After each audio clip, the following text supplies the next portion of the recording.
From Griffith University, I'm Nance Haxton, and these are Remarkable Tales.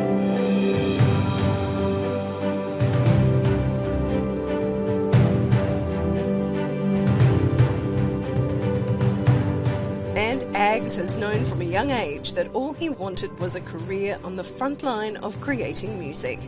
On the back of his bachelor's degree from Griffith University's Queensland Conservatorium, he has established a career that's taken him around the world, touring, recording and writing with artists such as Xavier Rudd, Sahara, Beck and Toni. This year he won the part of Glenn Harding in Baz Luhrmann's Elvis movie, taking his creative talents to the big screen. But then COVID-19 struck, delaying production of the movie and throwing the lives of many fellow artists and muso-creatives into disarray, as long-held performance bookings fell away. But Ant has moved with the challenging times, using the eclectic array of musical genres he consolidated at the con by channeling the pain and uncertainty that so many feel into his music.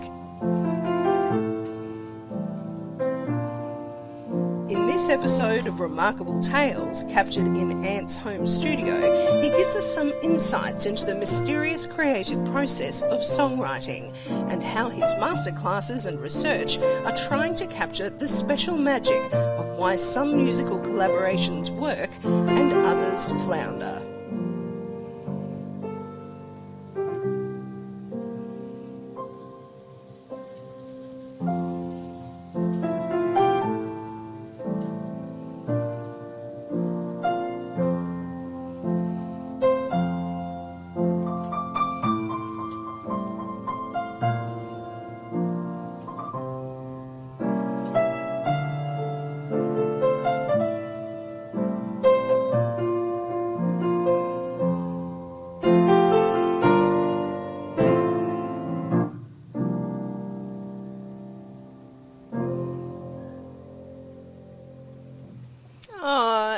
That's beautiful. Can you tell us a little bit about this beautiful piece that you've just played for us? So welcome to Remarkable Tales, Ant. Thanks, Nance. So that little piece is called My Favourite Place Is You and Me.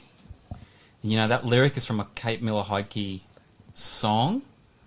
She goes, my favourite place is you. I think, and the song, to me, when I first wrote it, I didn't have a title for it, and I kept feeling like it was the kind of song you would play if you really love someone and you wanted to dance to a song. And it was like a waltz for that. And then I remember hearing that lyric and I was like, that's such a cool lyric. And I sort of named the song that. Do you find that you spend quite a bit of time playing, composing? Is that your joy? Oh, definitely. And like I was saying to you before, today I got up and started playing for hours, and it reminded me of how happy it makes me, how calm it makes me, and just how when you're doing something that you really enjoy doing, it's, very fulfilling. And I think I forget it sometimes that I don't play enough. It sounds like this has been a lifelong love for you, Ant. Would that be fair to say? It would, Ant. I started playing when Mum said I started playing when I was about 6. Mum started teaching myself and my 2 brothers, gave us lessons for about a year when we were about 6, and then we all went off to get music lessons. We all had piano lessons. I had bass lessons and sax lessons as well. So music was a huge part of our lives from the very start. Did you imagine that you would go on to the conservatorium even when you were there, or was it really the joy of playing that got you started? It's a good question. I mean, when you're young, you don't really... It wasn't... I started thinking about the conservatorium, I guess, later on in life, when I was sort of 15 or 16. But when I was younger, I knew I wanted to do music. Well, I think I was in 2nd grade. I had a teacher ask me, asked everyone in the class, what do you want to be when you grow up? Let's do that exercise. And I just said I want to be a piano player. So I knew when I was young that's what I wanted to do a lot of. And there you go. And so it has become. I think it happens sometimes. You were really lucky to have that vision from when you were quite little. Yeah, I think so. I mean, we had a piano at home. Mum used to play quite a bit. Both my brothers were playing a lot, so it felt very... And my neighbours, they played.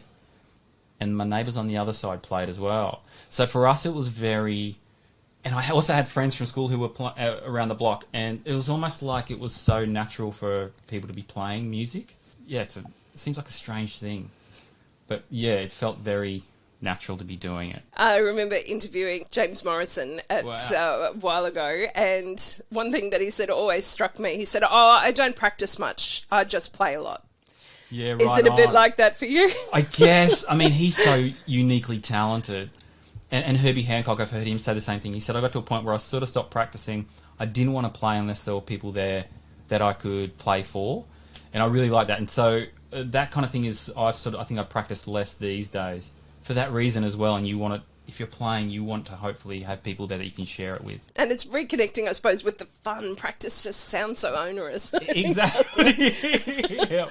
You've played with so many people over the years. Can you tell us a bit about quite a variety of genres as well? I have, and I've always been into different kinds of music. I had a focus on classical when I was a kid, but that lasted mainly until, I left school, and then I got right into stuff like hip-hop and pop and different rock and roll, and people would introduce me to even punk music that I was never exposed to as a kid, and then I'd get into certain types of punk, and so I would wind up performing with different kinds of musicians, and also I'd be jamming with different people who were different kinds of stuff and almost getting stuff off the ground that was completely different to other music that I was doing.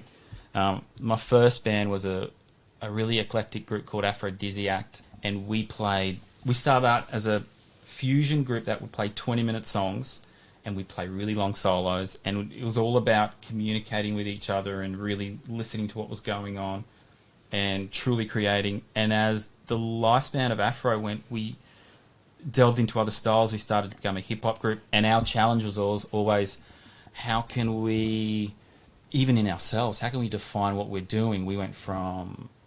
We played such a wide scope of music over 10 years. But it wound up becoming like a hip-hop group that.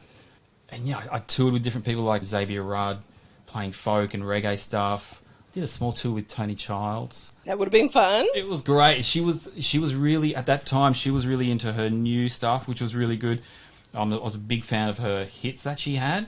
And I've recently, people like Cole Lionheart and Sahara Beck, doing their thing. And Sahara Beck, such a exciting emerging artist. That must be reinvigorating for you as well. It so was, Nance, and she's an amazing talent. Some people you collaborate with, you do something and it feels good, and other people you collaborate with and you're like, oh, we need to do more. You come up with so much stuff, and when I write music with Sahara, it's like I think we're into different kinds of music. We wouldn't get together and look at our CD collection or our streaming collection and think it's that similar, but when we get together we tend to write really quickly, and she's fantastic. And a band that when I was touring with her, a band were fantastic, great bunch of guys. Bit of yin and yang going on, balance each other out in a way, different styles that come together. Exactly, I reckon. And maybe because we don't know each other, there's such a huge age difference. We've written together 3 times. The first time we wrote this song just came out from nothing. The second time I went over to her house and she was already playing with a little riff, and we just kept going with it and made it a song. The last time we wrote, she came in here and I said, hey, I've got this little groove going, and I played it to her and she was like, yeah, let's do something on that, and we wound up writing a whole song just really quickly. And it's really fun to write with someone, and collaborating is something I don't think I do enough. Was that the song that was on her album, I believe? Is that right? That song was the second song where I went to her house. She messaged me that morning and said, hey, do you want to come and write some music? I said, yeah. So I went to her house. She already had the verse for that song. It's called 21st Century. She had a verse. I'm not sure if she had a chorus, but she had the verse sort of already going, and she had the words. I was like, cool. So she was already playing the piano. She plays piano as well. Then I sat at the piano, and that session went for about an hour and a half, 2 hours, and it was just lots of jokes. I recently talked to Sam Dixon, who's the bass player for Adele and Sia, and their musical directors. He was doing that, and now he produces more than plays live. And he was in Dig. You remember Dig, the funk band? And Sam, I was like, what makes a great writing session to you? And Sam was like, it's usually the song appears in the cracks between all the jokes and the fun times. Like a song just kind of appears. And that was what this session was for me and Sahara. We would joke around, have a good time, and then we go, oh yeah, so what should the next line be? And we'd sort of do the next line, and then we'd kind of, joke around a bit, experiment with stuff, and that's how 21st Century was written.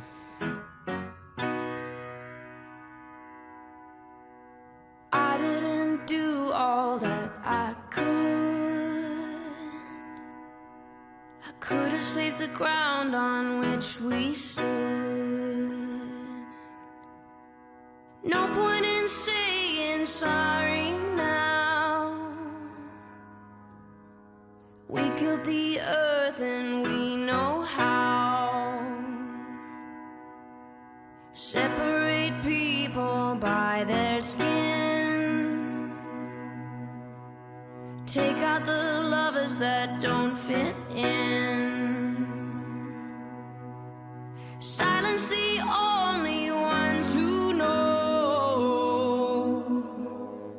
I hope you enjoyed the money show. Then she went to Los Angeles to produce a song and record it with a producer over there.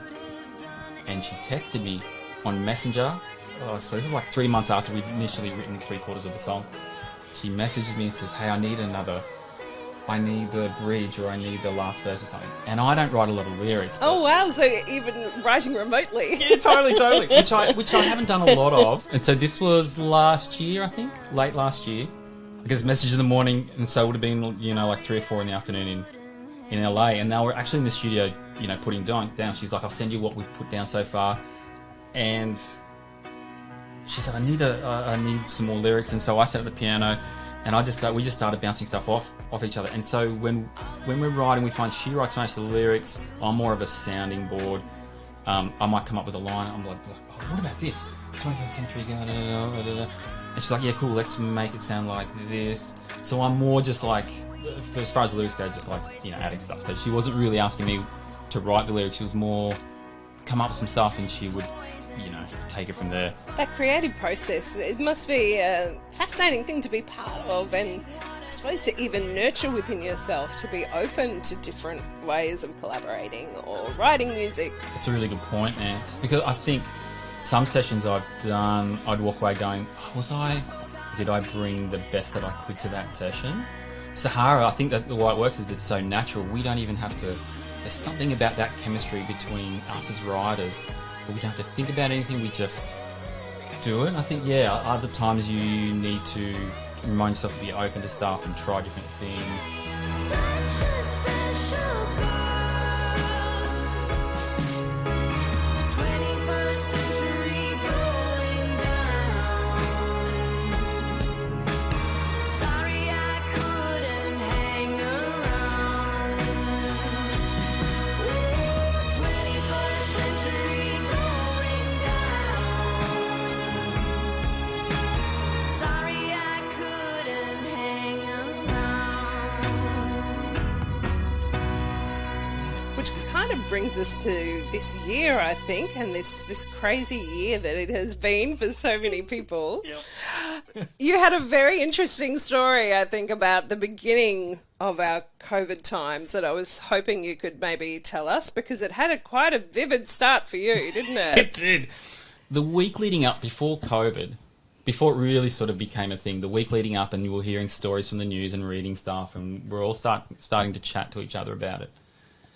I was on set of Baz Luhrmann's Elvis movie. Fantastic. What were you doing? I'm playing a piano player called Glenn Harding. How exciting. Yeah. And so I was on set doing that, and I was in that situation. I was spending more time, I guess, off set, talking to fellow people in the cast. And I was speaking to Peter Golikov, who's playing the organ player, and Pete lives in Brizzy, he's a muso. And I was like, dude, is this COVID thing full on? Like, what is this thing? And I was like, are we supposed to even be here? We're starting to get to that point. Anyway, the following week, I'm back in Brisbane, hanging out with a guy called Danny Whittaker, who's playing a guitarist in the movie. And Tom Hanks had just announced that he had COVID. Whoa! Yep, and we were like, okay, it looks like we're not going back to the set this week. And so what happened was Danny and I went to a doctor. The doctor said, okay, how close were you to Tom? And we were like, we were in the same room, but he was actually quite a distance from us on that day, because I was only on the set with him for one day. She said, okay, so here's the thing. No one knew anything about it. You don't need to get tested yet. If you weren't that close, monitor your health, and just go and hang out by yourself if you can. And so we did that, and that movie got postponed. So many things. As everything did. Oh, so it just gives you a glimpse into how disruptive It's been how devastating in so many ways. Isn't it? Like that production had so many people working on it in all facets. Yeah. And it just got canned. Particularly for the time. creative, for the musical, for the arts industry. It's been a devastating year. Oh, yeah, it really has. And just to watch everyone else, all those productions kind of stopped. The gigs, I had 2 gigs booked for that weekend, and they got cancelled. That Friday night was really the beginning of these gigs aren't going ahead. So it canned all that. My day-to-day didn't really get affected because I'm often, either... Or in a way, from that moment, Danny and I said, hey, let's do this record we've been wanting to do. So that was your COVID? You tried to channel that energy into... Yeah, at first I freaked out like everyone else, and I sort of thought... And you know what? I kind of have the opinion now, and I did for most of it, that if you could just get closer to family over that time, then you kind of win. Trying to achieve stuff in that, especially at the beginning of COVID, trying to achieve stuff when stuff is so uncertain, I think in any respect is really difficult. It was a strange time in that sense, wasn't it? Yeah, because of the uncertainty, we didn't know what it was at the time so much. It took a while for us to get educated on what it was. In some ways, we had all the time in the world, but it just felt oppressive in some ways. Exactly, it does. I think that uncertainty is what oppresses you. Yeah. Once we got over that after a few weeks, and we just once we got used to the uncertainty and knowing, okay, we don't know when we go back to work. We've got these lockdowns happening. I don't know if I can go back overseas anytime soon, all that kind of stuff. Once we became accustomed to the uncertainty, I think that's when I was able to just get into what I wanted to do, and make that be okay. And so what's happened since then for you this year? Well, the first thing I did was record an album with Danny. We did it remotely. I recorded piano parts here. I sent them to Danny, and they was all quite sparse piano, ambient, kind of beautiful, kind of sounding pieces.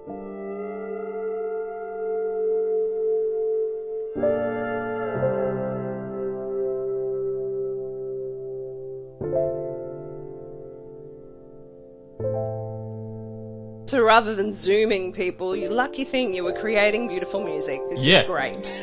Yep. But isn't it incredible how the remote landscape now can enable these sort of projects? It can, and it almost forces you to do it, because I would send music to Danny. He would put slide guitar on it and produce it all, and we came up with an album from that. Fantastic. Yeah, and while he was producing and mixing and mastering it all, then I was writing other stuff, other piano stuff as well. And it was actually stuff that I've been wanting to do for quite some time. It gave me the time to do it. Wonderful. And dare I say it, have you heard what's happening with the Elvis movie? What's been the update? Yeah, so they went back into production about 2 months ago. They kicked back into it. Well, that's good news. Oh, it really is. I think Queensland being so, not COVID-free, but coming off it, a lot lighter than other states and countries. Yeah, from what I hear, Warner Brothers on the Gold Coast is fully booked out for the foreseeable future. Baz Luhrmann's got it for the next, while he's doing this movie. There's other movies that have already hired it out after him. Assuming that we don't have another wave, I guess all that will be really good, which is great because that movie's hired so many of us locals. I spent 10 days, big full days on the set. Lots of other people did from here, from Brisbane and from the Gold Coast and from the Sunshine Coast. So it was fantastic. I just, to be able to do something in that time that was creative. And there was moments on that set where Baz Luhrmann, the assistant directors were amazing. Elvis's movement coach, Polly Armstrong's amazing. The lighting people, people at the top of the game. And the guy playing Elvis is a guy called Austin Butler, and he's incredible. And his game sort of I think when everyone saw how good he was at it, it gave everyone a reason to go, okay, I'm going to bring my best to this as well. So there's moments on that set where everything came together, because, there's us in the band and there's a full orchestra and a full cast, everyone going at the same time. There were times when that was, really exciting. So So we'll see you on the big screen soon. If my scenes make the final cut. Oh, let's hope so. After 10 full days. I know, yeah, totally. You've got to be there somewhere. Yeah, totally. Yeah, so hopefully We'll that see. will be released maybe soon. I think late 2021. Mm-hmm. So I think they finished not filming bad. in February. They'll spend the next time editing, and if they get it done at the schedule they want, I think October or November 2021. Brilliant. Yeah, so that was my first time doing a movie. And first time acting, or you've dabbled in that before? If you could call it that. I did drama at school, but that was one of the biggest challenges, like playing piano and acting at the same time, trying to look like I know what I'm doing. And be in character while you're Exactly. playing. Yeah. Amazing. Yeah. Oh, so where does that bring us to now? What are your plans for the foreseeable future, I suppose? Yeah, so now lots more co-writing. Sahara and I messaged the other day.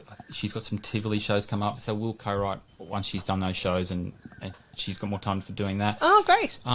So yeah, my goals at the moment are to keep writing with, more people. I've just started a company called Delicate Black, which specialises in music for synchronisation, which is what a lot of musicians have done over the last little while since COVID. A lot of people gone, well, I can't perform. How do I get my music out there? Through TV shows, movies, advertisements, YouTube, people that need music for YouTube or podcasts or whatever. So my new company, Delicate Black, specialises in music for those applications. So really evolving in these times as well. Yeah, and I'm kind of lucky because that was a project I've been wanting to do for quite some time. So to get that off the ground I'm stoked. So that's a big focus for me at the moment. Bring it back, I suppose, to your conservatorium studies. I mean, did that provide the good foundation? Things have changed a lot, I know, in that time, but to have that solid foundation, is it something that you look back on and think, oh yeah, I'm glad that I did that? Oh, I'm so glad. I've got the best memories because I did my degree in 2 parts. Yes, I noticed that.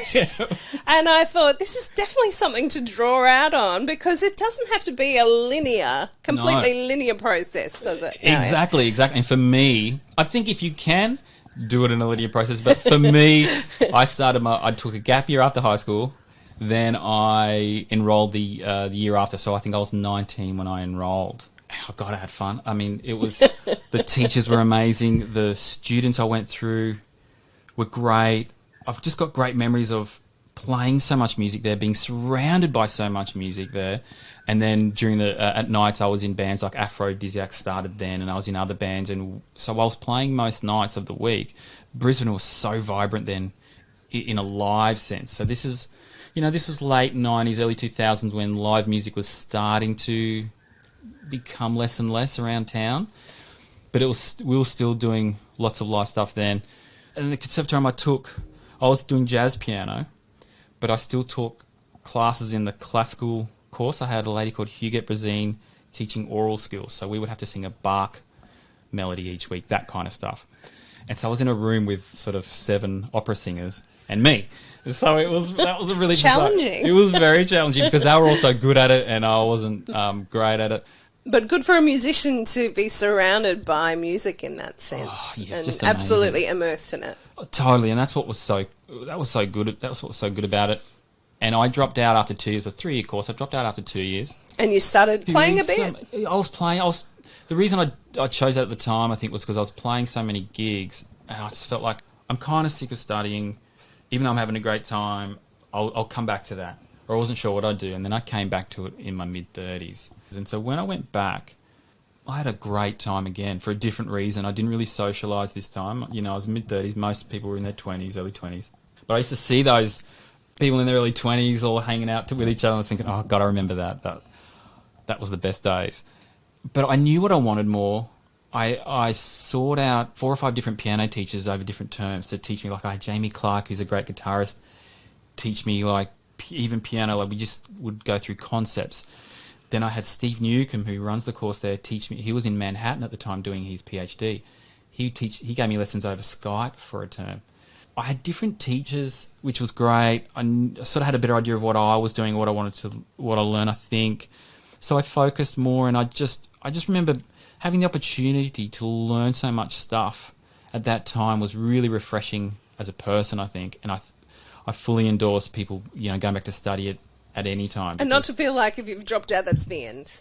I know, yeah. No, well, I mean, because that is a natural human response. You think, well, Yeah. that's that opportunity gone. But actually, it is something you can revisit and finish. Yeah, that. and get a lot out of doing that. Like I was very lucky that I was able to do that in that way. I think it's a great way to do it, to split it into two like that. And then to go back and do your masters. Yeah. After that big interruption. The way that came about was I was at a music studio near Gasworks, and there was a guy in the studio who happened to be there at the same time as we were in there, and he said, "Do you know who owns this studio?" I was like, "No." He said, "This is QT Studio, and there's a master's degree you can do there, which is free. It's a Master of Fine Arts course." And I was like, "I don't even know what a master's is."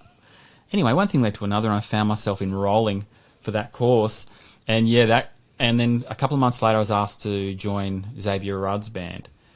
And so I wound up putting the masters on hold. I took a leave of absence quite a few times, and so that wound up taking me 5 years to complete.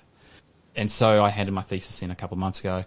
I'll find out in January, February how much of it I have to redo. And that was based on interviews, mainly. Yeah. After I started touring and I was meeting musicians from all around the world, and it really got me thinking, it'd be great to interview these guys further about how they see music, how they feel about music, why do they teach, do they record, do they perform, why. So that evolved quite organically. Yeah. It really did. Yeah. And, it was like questions I was asking myself. Do I prefer to perform or do I prefer to record? Do I want to write music or do I want to teach music?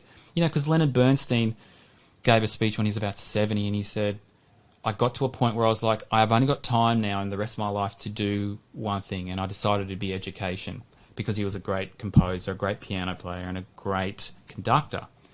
And so, those periods of your life where you're like, well, what should I focus on? What do I love to do? And how can I make that work? And so those conversations with it wound up being 10 interviews, all about an hour long each, some of them in person, some of them on Skype, a few of them on the phone. One was Joe Crichton, who's John Farnham's bass player, for about 10 years.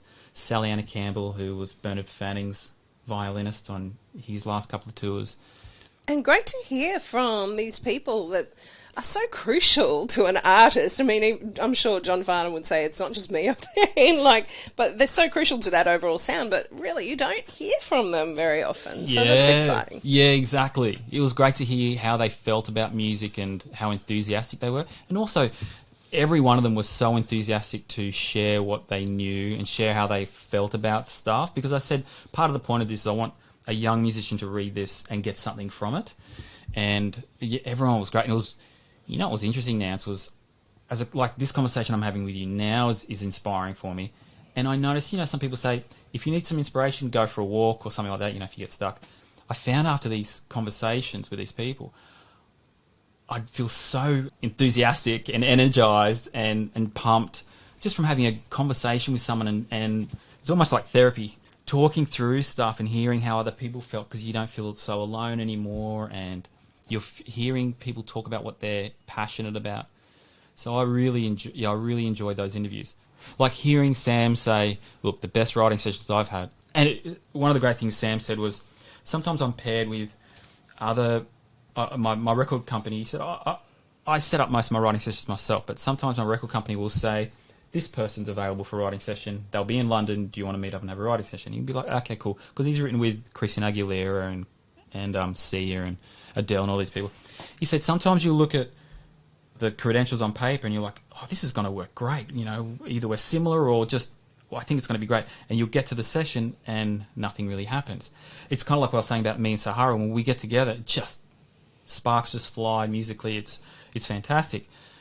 But you don't have that with him. And that's what he said. He said, you just can't tell what's going to work. And he said, a lot of it's down to luck. But he said, if you plug at it every day and you do your best every day, and eventually something's going to blossom. And you never know which session it'll be in. It might be Wednesday with this person, or it might be Thursday with that person. And another interesting thing he said was when he worked with Adele, he said at the time Adele was recording her album and she was writing with different people. And he said, I was just lucky she had something to get off her chest that day. She really had something to say. And, you know, Sam's a really humble guy. He's like, I just got lucky that day to be there, you know, to write with someone who really wanted to say something. It's like you're trying to define a synergy there and how that synergy happens. Yeah, and why, and, you know, the luck, appreciating how lucky you can be sometimes. What are the factors that come into play? Yeah. Is there any chance we can hear some more of your wonderful piano playing skills for our Remarkable Tales audience? What do you think? You bet, Nance. I'd love to.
Just love that ending. Isn't it amazing?